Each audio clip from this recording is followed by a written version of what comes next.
From an Andretti family perspective, obviously you're the '78 world champion. You qualified on pole in your first and last Grand Prix. Michael, unfortunately, did not have quite the opportunity that you did in Formula One. Is that dinner table conversation at Thanksgiving? Have you guys been planning a F1 return redemption for a while? Well, Michael, obviously, I think he stepped out of the cockpit way too early. I'm looking at my career vis-a-vis his. He was at the top of his game, but he just looked at more of the future in the sport. And to become a team owner, was something that was always in the back of his mind. Never mine, never in the back of my mind, but his. And he loved the business side of it.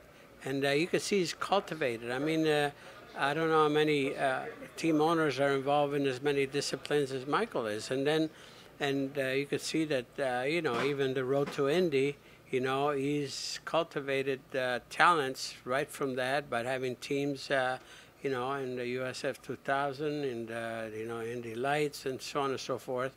And he's made the best of it. I mean, look at the talent that has demonstrated already Colton Herta, by, having been, he was in Europe at 15 years of age, and he was driving alongside, the established Formula One drivers right now, young individuals like Lando Norris and so forth in Formula 4. And as soon as, and he went through the ranks and he won everything through the ranks, and then he gets to the top level here in the States and he wins there. Not by strategy or by speed, pure speed, and elegant, super driving, and somebody like that. I mean, when we were talking about, it was almost done. The deal with Sauber.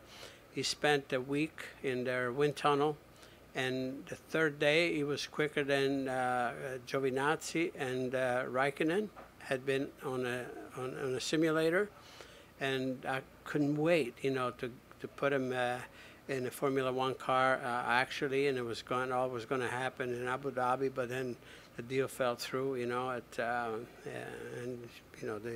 the owners they wanted to, they were going to stay on as 20%. They wanted to have full control, so there's no way we could go with that. So. And you mentioned Colton. Obviously, we know his talent, watching him in IndyCar. You're a world champion. You're the second most winningest IndyCar driver of all time. What sets Colton apart from every other driver out there? Well, I can see the best thing about the quality that he has as a driver, he compensates. He doesn't need to have a perfect race car to be able to perform. And I've seen that over and over. He just gets on with it. And of course, they try to get the best situation going, the best setup and everything. But at the end of the day, he doesn't despair if the car is not perfect. He'll go and find a way. And that's the quality of a champion.